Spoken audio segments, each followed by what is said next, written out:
Graça e paz, amados irmãos e irmãs em Cristo Jesus. Hoje o Senhor nos convida a refletirmos profundamente sobre o que significa deleitar-se nele, confiar no seu amor e buscar a sua presença acima de todas as coisas. Antes de orarmos juntos, vamos meditar na palavra que nos dá vida, pois é a própria voz de Deus que nos instrui, consola e fortalece. A palavra do Senhor em Salmos 37, 4, 5 declara: Agrada-te do Senhor, e Ele satisfará os desejos do teu coração. Entrega o teu caminho ao Senhor, confia nele, e o mais Ele fará. Muitas vezes, ao lermos esses versículos, a primeira impressão pode ser a de que, se simplesmente amarmos a Deus, Ele nos dará tudo aquilo que desejamos, como se fosse uma espécie de lista de pedidos atendida automaticamente. Mas, na verdade, esta promessa vai muito além daquilo que o mundo entende por conquistas materiais ou realizações pessoais. O que o salmista nos revela é um convite à intimidade com o Pai. Quanto mais nos deleitamos nele, quanto mais nos aproximamos de sua presença, mais o nosso coração vai sendo transformado. Os desejos que antes eram moldados por nossa carne, pela influência do mundo ou até mesmo por nossas limitações humanas, passam a ser alinhados com os desejos do próprio coração de Deus. E aqui está um segredo espiritual profundo. O deleite em Deus muda a nossa perspectiva. Quando o nosso prazer maior passa a ser a presença dele, nós deixamos de buscar apenas o que nos traz conforto passageiro e começamos a ansiar pelo que tem valor eterno. Já não corremos apenas atrás de bênçãos, mas aprendemos a correr atrás do abençoador. Já não oramos somente para pedir livramento das lutas, mas passamos a orar por coragem para enfrentá-las de cabeça erguida, sabendo que o Senhor caminha conosco. Deleitar-se no Senhor é acordar pela manhã e declarar: Senhor, eu quero mais de Ti do que de qualquer outra coisa. A Tua presença é a minha paz, a Tua vontade é a minha direção, o Teu amor é a minha maior recompensa. É neste ponto que ocorre a verdadeira transformação, quando passamos a enxergar Deus não como um meio para alcançar nossos objetivos terrenos, mas como o tesouro maior, a própria razão da nossa existência. Quando isso acontece, algo poderoso se move dentro de nós, deixamos de viver na superficialidade e entramos numa dimensão de comunhão mais profunda, onde tudo o que importa é estar perto dele. E é neste lugar de intimidade que o nosso coração começa a pulsar, em sintonia com o coração de Deus. Desejamos aquilo que Ele deseja, passamos a nos importar com aquilo que move o seu espírito, começamos a nos compadecer dos perdidos, a nos importar com os quebrantados, a nos preocupar com os que sofrem. O nosso clamor deixa de ser apenas por conquistas pessoais e se transforma num pedido: Senhor, usa a minha vida para que eu seja instrumento do Teu reino. E quando chegamos nesse nível de entrega, os desejos do nosso coração já não são apenas nossos. Eles se tornam os desejos de Deus implantados em nós. E o Pai que é fiel jamais deixará de atender a orações que nascem alinhadas ao seu propósito. O apóstolo Paulo nos lembra em Romanos 12:2: E não vos conformeis com este mundo, mas transformai-vos pela renovação da vossa mente, para que experimenteis qual seja a boa, agradável e perfeita vontade de Deus. Aqui está a chave. Quando permitimos que Deus transforme a nossa mente e o nosso coração, deixamos de ser guiados por caprichos momentâneos e passamos a viver para a vontade perfeita do Senhor. Talvez hoje você esteja lutando com desejos conflitantes. Parte de você quer agradar a Deus, mas outra parte ainda sente vontade de seguir os prazeres do mundo. Não se culpe por estar nesse processo. Todos nós estamos sendo moldados dia após dia. Mas a boa notícia é que quanto mais nos entregamos, mais o Espírito Santo realinha os nossos desejos até que eles estejam firmemente plantados em Cristo.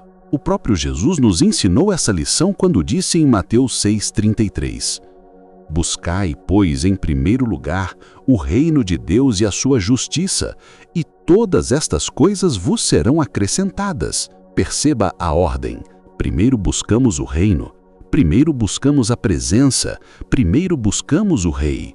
E então, tudo o que realmente precisamos será acrescentado. Não como prioridade, mas como consequência de uma vida rendida. Por isso, amado irmão, amada irmã, escolha hoje se deleitar no Senhor. Não permita que os enganos do mundo ditem o que você deve desejar.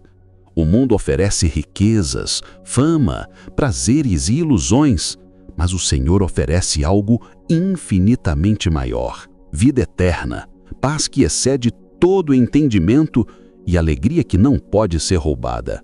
Assim como disse Davi em Salmo 27:4, uma coisa pedi ao Senhor, e a buscarei, que eu possa morar na casa do Senhor todos os dias da minha vida, para contemplar a beleza do Senhor e meditar no seu templo. Se você pudesse pedir apenas uma coisa a Deus hoje, o que pediria? Para Davi, nada era mais importante do que estar na presença do Senhor. Ele não pediu riquezas, não pediu poder, nem mesmo pediu o livramento de seus inimigos naquele momento. Ele pediu a presença. E é exatamente isso que devemos buscar acima de todas as coisas. Viver dia após dia diante do nosso Deus, contemplando a sua beleza e sendo fortalecido pelo seu Espírito. E assim, quando colocamos a presença do Senhor como prioridade, todas as outras áreas da nossa vida encontram o seu lugar. A nossa casa é edificada, os nossos relacionamentos são restaurados, a nossa mente é renovada e até mesmo as necessidades materiais são supridas no tempo certo. Então hoje, antes de qualquer pedido, eu te convido a abrir o seu coração e declarar: Senhor, eu quero mais de Ti. Tu és o meu tesouro, Tu és o meu maior desejo. Alinha o meu coração ao Teu. Que os meus sonhos estejam de acordo com os Teus. Que a minha vida seja reflexo do Teu amor. Judy, se essa palavra já falou contigo até aqui, escreva nos comentários: Senhor, Tu és o meu maior tesouro. Seguimos nessa jornada de oração e meditação, aprofundando o entendimento de como a presença de Deus transforma os nossos desejos, guia os nossos passos e fortalece a nossa fé. Se na primeira parte refletimos sobre o convite para nos deleitar no Senhor, agora vamos mergulhar em um aspecto essencial dessa caminhada: a entrega total e a confiança inabalável no cuidado do Pai. O salmista continua em Salmos 37:5. Entrega o teu caminho ao Senhor, confia nele, e o mais ele fará. Esta é uma das passagens mais desafiadoras e ao mesmo tempo mais libertadoras das Escrituras. Ela nos convida a abrir mão do controle que tanto tentamos segurar, a soltar as rédeas da nossa própria vida e colocar todas as áreas, sonhos, medos, projetos, dores, família, futuro, nas mãos seguras do Senhor. Mas sejamos sinceros, entregar não é fácil. Muitas vezes dizemos que confiamos em Deus, mas na prática tentamos resolver tudo com as nossas próprias forças. Queremos ter fé, mas ainda assim mantemos planos B, C e D guardados no bolso caso Deus não responda no tempo que esperamos. E é justamente neste ponto que a palavra nos confronta. Entregar o caminho ao Senhor não significa passividade, como se fôssemos simplesmente cruzar os braços e esperar que tudo caia do céu. Pelo contrário, significa continuar caminhando, mas sabendo que quem guia a estrada é Deus. É viver com a certeza de que, mesmo quando não entendemos os desvios, Ele sabe aonde nos levará. O livro de Provérbios reforça essa verdade em Provérbios 3, 5, 6. Confia no Senhor de todo o teu coração e não te estribes no teu próprio entendimento. Reconhece-o em todos os teus caminhos e Ele endireitará as tuas veredas. Veja que o texto não diz: entenda primeiro para depois confiar. Ele nos convida a confiar mesmo sem entender, a reconhecer a soberania de Deus em todas as áreas e a descansar na certeza de que Ele endireitará os nossos caminhos. É aqui que muitas pessoas tropeçam. Querem compreender todos os detalhes antes de confiar, mas fé não é compreender. Fé é descansar mesmo quando não há explicações claras. Fé é confiar que, mesmo no escuro, existe uma mão poderosa nos guiando. Pense por um instante. Quantas vezes você já olhou para trás e percebeu que situações que pareciam confusas ou até mesmo dolorosas acabaram sendo fundamentais para te levar ao lugar onde você está hoje? Quantas portas que se fecharam se transformaram em proteção? Quantos nãos de Deus foram, na verdade, livramentos que só depois você conseguiu compreender? Quando entregamos verdadeiramente o nosso caminho ao Senhor, abrimos mão de controlar tudo e passamos a viver em descanso. Não significa ausência de lutas, mas significa que mesmo nas batalhas, sabemos que não estamos sozinhos. Jesus mesmo nos ensinou em Mateus 11:28, Vinde a mim todos os que estáis cansados e oprimidos, e eu vos aliviarei. Tomai sobre vós o meu jugo e aprendei de mim, que sou manso e humilde de coração, e encontrareis descanso para as vossas almas. Porque o meu jugo é suave e o meu fardo é leve. Quando carregamos os fardos sozinhos, eles se tornam insuportáveis. Mas quando entregamos o jugo ao Senhor, encontramos alívio. Ele não tira de nós a responsabilidade de caminhar, mas tira de nós o peso do desespero e da ansiedade. Talvez você esteja vivendo um tempo de incertezas, sem saber como será o amanhã. Talvez esteja orando há anos por algo e ainda não viu a resposta. Talvez esteja diante de uma porta fechada que não faz sentido. Mas ouça, Deus não perdeu o controle. Ele sabe exatamente o que está fazendo. O seu tempo é perfeito e o seu plano é maior do que qualquer expectativa humana.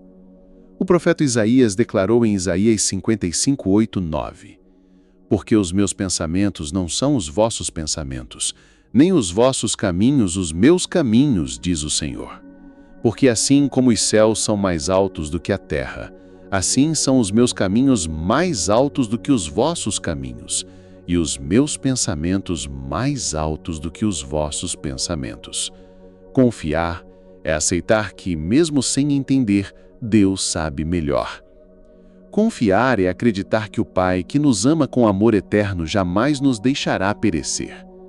Confiar é ter certeza de que cada detalhe da nossa história está sendo escrito pelas mãos de aquele que nunca erra. E é justamente quando entregamos que vemos milagres acontecerem. Pedro, por exemplo, só experimentou o sobrenatural de andar sobre as águas quando decidiu sair do barco e confiar na voz de Jesus. Mateus 14:29. Abraão só viveu a promessa de se tornar pai de multidões porque confiou e obedeceu, mesmo quando parecia impossível. Gênesis 15. Ana só recebeu Samuel depois de derramar sua alma diante do Senhor e entregar sua dor em oração. 1 Samuel 1. Assim também é conosco. Enquanto insistimos em carregar o controle, limitamos a ação de Deus. Mas quando abrimos mão e dizemos, Senhor, eis-me aqui, faze a tua vontade, o céu se move ao nosso favor. Hoje o convite para você é simples e profundo. Entregue novamente o seu caminho ao Senhor. Talvez você já tenha feito isso no passado, mas voltou a tentar controlar. Então renove hoje a sua entrega. Coloque diante dele suas preocupações, seus medos, seus planos. Confie de todo o coração que ele está cuidando. Feche os seus olhos e declare, Pai amado, eu entrego em tuas mãos o meu presente e o meu futuro. Entrego meus sonhos, minhas batalhas, minhas angústias e minhas vitórias. Eu não quero viver pelo meu entendimento limitado, mas quero confiar plenamente que os teus planos são maiores e melhores do que os meus. Guia-me em cada passo e que a tua vontade prevaleça na minha vida. Se essa oração falou com você, escreva nos comentários, Senhor, eu confio em ti. Até aqui já meditamos sobre o deleitar-se no Senhor e sobre a entrega total do nosso caminho nas mãos dele. Agora, nesta terceira parte, o Espírito Santo nos conduz a refletir sobre um tema essencial para mantermos firme a nossa caminhada, a confiança em meio às adversidades e a perseverança em tempos de espera. Muitas vezes, quando falamos em confiar em Deus, a imagem que vem à mente é de uma vida tranquila, sem grandes obstáculos. Mas a realidade da fé é justamente o oposto. É no meio das tempestades que a confiança se torna real. É quando as circunstâncias parecem desfavoráveis que a fé é provada e refinada como ouro. Tiago 1, de 2 a 4 nos ensina: Meus irmãos, tende por motivo de grande gozo passardes por várias provações, sabendo que a prova da vossa fé produz a paciência. Tenha, porém, a paciência sua obra perfeita, para que sejais perfeitos e completos, sem faltar em coisa alguma. A provação não vem para nos destruir, mas para nos fortalecer. Assim como o fogo refina o ouro, o processo das lutas refina a nossa fé. Ninguém gosta de esperar. Ninguém gosta de passar por dores ou incertezas, mas é justamente nesses momentos que aprendemos a depender totalmente de Deus. Pense em José do Egito. Ele recebeu uma promessa grandiosa ainda jovem. Seria governador, estaria em posição de autoridade, mas o caminho até lá não foi fácil. Foi traído pelos irmãos, vendido como escravo, acusado injustamente, lançado na prisão e esquecido por aqueles que ele ajudou. Humanamente parecia que tudo estava dando errado, mas José confiou. Ele perseverou. Ele permaneceu fiel mesmo quando não via saída, e no tempo certo, Deus o exaltou. Agora reflita. Se José tivesse desistido no meio do processo, se tivesse se revoltado contra Deus e abandonado a sua fé, jamais teria visto o cumprimento da promessa. Mas porque ele permaneceu, pôde dizer no final: Vós intentastes o mal contra mim, porém Deus o tornou em bem. Gênesis 50, 20. Esse é o poder de um coração que confia. Ele entende que até mesmo as dores podem ser transformadas em testemunhos de vitória. Outro exemplo poderoso é o de Jó, um homem íntegro que perdeu tudo em um único dia: filhos, bens, saúde. Mesmo assim, declarou em meio às cinzas: Eu sei que o meu Redentor vive e por fim se levantará sobre a terra. Jó 19, 25. Jó não compreendia os porquês de tanto sofrimento, mas manteve firme a confiança de que Deus continuava no controle. E no final, o Senhor restaurou sua vida em dobro. A verdade é que todos nós passaremos por desertos, mas o que define a nossa vitória não é a ausência do deserto, e sim a forma como o atravessamos.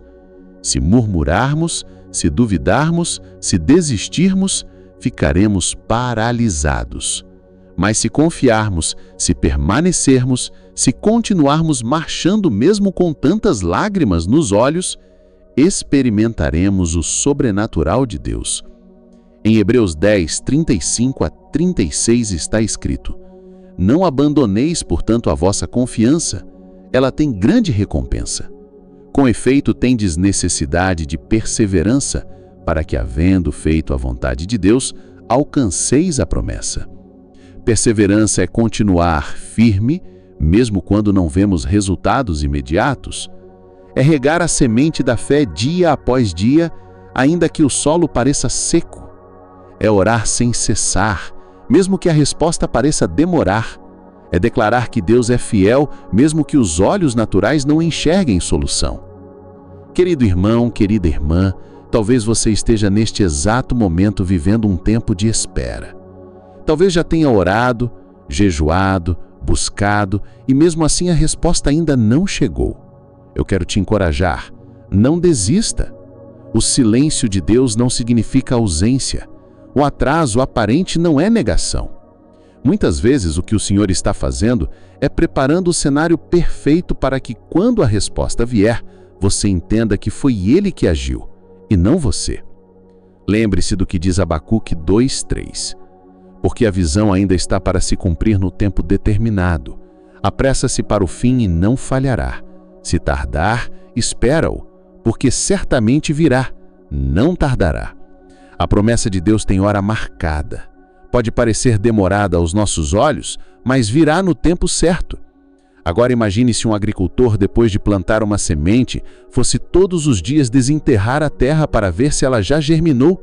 Ele mataria a semente antes que ela tivesse tempo de florescer. Assim também é a nossa fé. Precisamos plantar em oração, regar com perseverança, confiar que a raiz está crescendo no invisível, até que finalmente a colheita apareça. E aqui está outro ponto importante. Deus trabalha no invisível. Muitas vezes pensamos que nada está acontecendo, mas o céu está em movimento. Enquanto você ora, anjos estão sendo enviados.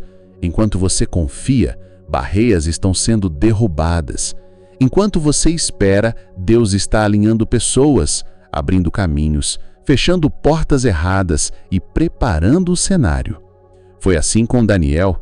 Ele orou e durante 21 dias não viu resposta.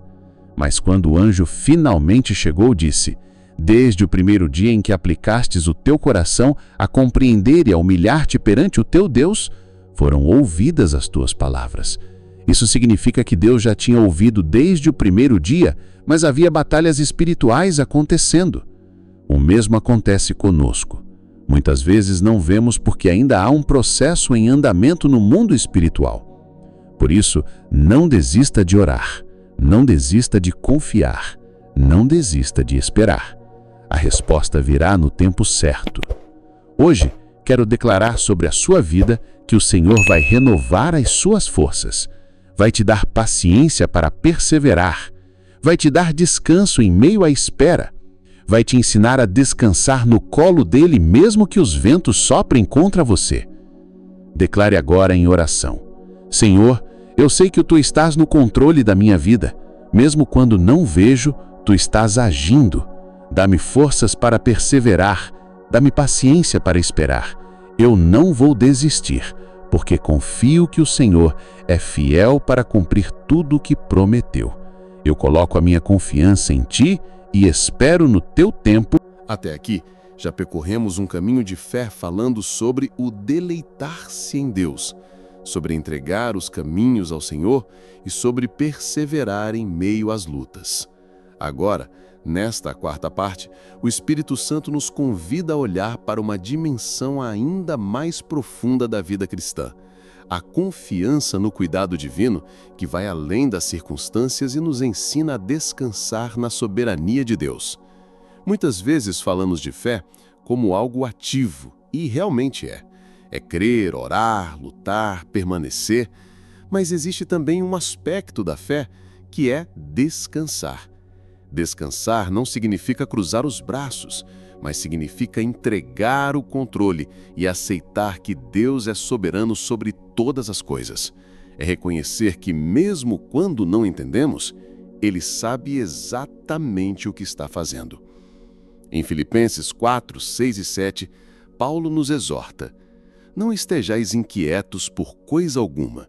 Antes, as vossas petições sejam em tudo conhecidas diante de Deus, pela oração e súplica, com ação de graças. E a paz de Deus, que excede todo o entendimento, guardará os vossos corações e os vossos pensamentos em Cristo Jesus. Veja que o texto não promete ausência de problemas, mas fala de paz em meio aos problemas. Uma paz que vai além da lógica, além da compreensão humana. Essa paz só pode vir quando confiamos que o Senhor está cuidando de nós em todos os detalhes. Pense no salmista Davi. Ele enfrentou guerras, perseguições, traições, desertos e vales escuros. Mas mesmo assim, pode declarar no Salmo 23: o Senhor é o meu pastor. Nada me faltará. Deitar-me faz em verdes pastos. Guia-me mansamente a águas tranquilas. Refrigera minha alma. Perceba a profundidade disso. Davi não estava em um cenário de tranquilidade quando escreveu esses salmos. Ele enfrentava a perseguição de Saul, precisava se esconder em cavernas, passava por desertos áridos, mas mesmo assim dizia: o Senhor é meu pastor, nada me faltará. Isso é descanso espiritual. Esse descanso não significa ausência de batalhas, mas significa que, em meio a elas, você sabe quem é o seu pastor. Você sabe que ele está conduzindo o seu rebanho, protegendo contra lobos, guiando para as pastagens certas, suprindo alimento no tempo devido. E é nesse ponto que muitos cristãos ainda lutam. Entregam os problemas a Deus, mas depois querem pegar de volta. Oram, mas continuam ansiosos? Confessam fé, mas permanecem inquietos. É como se dissessem: Senhor, eu confio, mas deixa eu resolver do meu jeito também. Mas o verdadeiro descanso vem quando aprendemos a confiar de forma plena. É quando podemos dizer, como Paulo em 2 Timóteo 1,12: sei em quem tenho crido, e estou certo de que Ele é poderoso para guardar o meu depósito até aquele dia. Essa convicção traz paz. Quando sabemos em quem temos crido, podemos enfrentar os ventos mais fortes e mesmo assim descansar, porque confiamos que Ele nunca perde o controle. E aqui quero trazer à memória a história de Jesus acalmando a tempestade em Marcos 4, 35 a 41. Os discípulos estavam desesperados, o barco se enchia de água, a noite era escura e eles pensavam que iam morrer. E onde estava Jesus? Dormindo sobre uma almofada. Que contraste! Enquanto os discípulos se agitavam, o mestre descansava. Quando o despertaram, Jesus levantou-se, repreendeu o vento e disse ao mar: acalma-te, emudece. E houve grande bonança. Mas antes de tudo isso, ele perguntou: por que sois tão tímidos? Ainda não tendes fé? Este episódio nos ensina algo tremendo. Se Jesus estava no barco, não havia motivo para pavor. E se Ele está no barco da sua vida, também não há motivo para desesperar-se. Talvez neste momento você esteja vivendo uma tempestade. Problemas financeiros, enfermidades, crises familiares, perseguições, portas que parecem fechadas. Mas lembre-se, Jesus está no barco. Ele pode se levantar a qualquer momento e acalmar a tempestade. Até mesmo o vento e o mar obedecem à sua voz. O desafio é confiar enquanto ele ainda parece estar dormindo. É descansar mesmo quando não vemos movimento aparente. É crer que no tempo certo a ordem será dada e a tempestade cessará. Isaías 26:3 diz: tu conservarás em perfeita paz aquele cuja mente está firme em ti, porque ele confia em ti.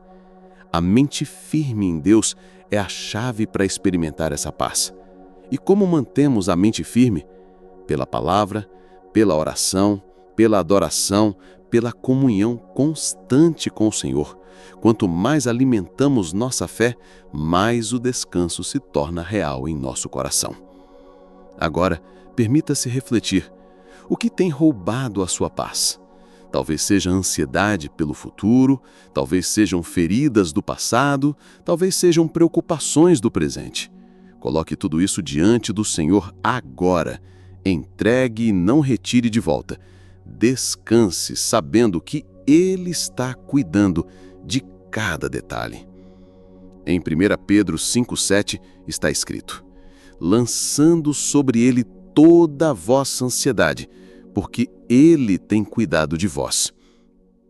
Este é um dos textos mais poderosos da Bíblia, porque nos lembra que não precisamos carregar pesos que não foram feitos para nós. O cuidado é dele, o fardo é dele, o controle é dele. O nosso papel é lançar, confiar e descansar. Que nesta noite, ao fechar os olhos, você possa declarar: Senhor, eu lanço sobre Ti todas as minhas preocupações e eu decido descansar na Tua fidelidade. Mesmo quando não entendo, confio que Tu és soberano. Toma o leme do meu barco e conduze-me em paz. Eu não vou temer, porque sei que Tu estás comigo. E que o Espírito Santo traga sobre você agora mesmo essa paz que excede todo o entendimento, guardando sua mente e coração em Cristo Jesus. Se esta palavra falou com você, declare nos comentários: Jesus está no barco da minha vida e eu vou descansar nele. Ao longo desta jornada, percorremos um caminho de fé baseado em Salmos 37 e em outras passagens preciosas das Escrituras. Falamos sobre o deleitar-se no Senhor, sobre entregar os caminhos a Ele, sobre confiar em meio às provações e descansar em sua soberania. Agora, nesta última parte, o Espírito Santo nos convida a olhar para o futuro com olhos de esperança e confiança, porque aquele que prometeu é fiel para cumprir. Em Salmos 37, 7-9, está escrito: Descansa no Senhor e espera nele.